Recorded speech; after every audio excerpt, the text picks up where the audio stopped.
Welcome everybody to the Carriker Chronicles, the People Show, my Monday morning breakdown of the Nebraska versus Oregon game from this past Saturday. As you can see, the Carriker family is still on vacation. Where the Carriker family goes, the Carriker Chronicles follows. Tomorrow I will be back in studio as normal. I got some notes here. Let's break this game down statistically. All right, to me, this was a tale of two halves, this football game. The first half, Oregon had the ball 8 times. They scored 6 touchdowns, had 409 yards of total offense, and they had 42 points, and they had almost 100 yards rushing in that first half. Justin Herbert, their quarterback, was 21 of 25, 313 yards passing with 3 TDs. Nebraska, on the other hand, had 171 total yards of offense, and we had 2 INTs.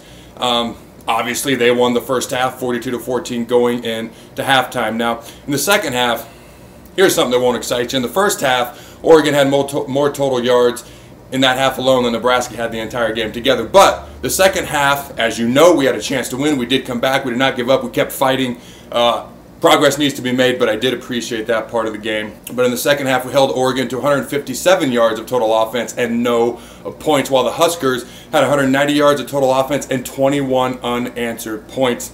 Now, penalties, turnovers are always huge. Third down conversions. We won the penalty battle. We lost the turnover battle. We had 4 turnovers. Third down conversions. This was something that stuck out to me a lot after I analyzed this post-game. We were 2 of 14 on third down conversions. Ladies and gentlemen, that is a 14% conversion rate. That is not phenomenal. We had as many fourth down conversions, 2 of 2, as we did third down conversions, 2 of 14. And Mike Riley, I'm not even going to knock on wood, I ain't superstitious, has yet to not convert on a fourth down attempt since he's come to Lincoln. I hope that continues. Let's not get too crazy with it though. Tanner Lee was 19 of 41. He was under 50% with his completion percentage. And last week he wasn't phenomenal with only a 59% completion percentage. Some of his passes should have been caught, but there was also some passes where guys wide open, and he should have been a little more accurate at times. Let's go to page 2 of my stat sheet here. Lee had 3 touchdowns, but he also had 4 INTs as well, and a QBR of 12.2. Now, I felt at times, and I had a fan text me this after the game. Grant Gaither does a lot of the transcripts for this show, but I felt the same way. I felt like we did about as much to lose this game as Oregon did to win the game, which is frustrating and somewhat encouraging, kind of all at the same time, a little bit of mixture of both. Special teams, Caleb Lightbourne averaged 40 yards per punt, and he pinned them inside the 20-yard line 3 times with a long punt of 46 yards. DeMornay Pearson, I'm a man. You are one of the best returners in the country. You're healthy.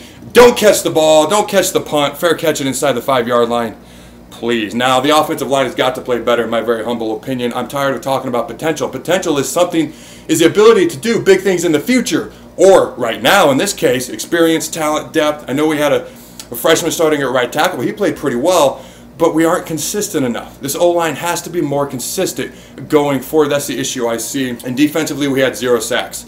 I felt like their guys had a lot of room to run after they caught the ball, and after our guys caught the ball, bam, there was like 1, 2, or 3 ducks right there immediately.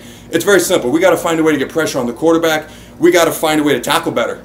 Their running back had over 50 yards after first contact. That means after he was hit, he gained another 50 yards or more throughout the entire game. We got to tackle a little bit better. We got to be the aggressor on defense. I feel like we're on our heels, and the offense, whoever we're playing, Arkansas State or Oregon, is the aggressor. Let's go to my last page. We had a chance to win this game. I love seeing the Sea of Red infiltrate Autzen Stadium up there in Eugene, Oregon. But we had a chance to win this game. That is encouraging. They never quit. They never let up. They never said die. This is the best offense we'll face all year. That includes Ohio State, who hasn't been phenomenal offensively so far, but you get my point. This defense is going to get better. This team is going to get better. They're going to adjust as the year goes along. We just have to find a way to be the aggressor on defense. I'm proud they fought back. I'm still sporting my red today, baby. And in fact, be jealous of these totally awesome socks. All right, some guys did stand out to me. Mick Stoltenberg played well, especially as the game wore on. Stanley Morgan Jr. played very well. Trey Bryant looked good. I hope he's healthy and able to bounce back quickly. Now going forward, I believe all the issues with our videos of the Carriker Chronicles have been fixed. Please let us know if this is not indeed the case. Be sure to tune in tomorrow for our Player of the Week interview. We're starting it off, and there were some guys that stood out, like I mentioned. Improvements are needed. Some encouraging things happened. Until tomorrow, on Tuesday, the Player of the Week interview. Go Big Red, and always remember to throw the ball.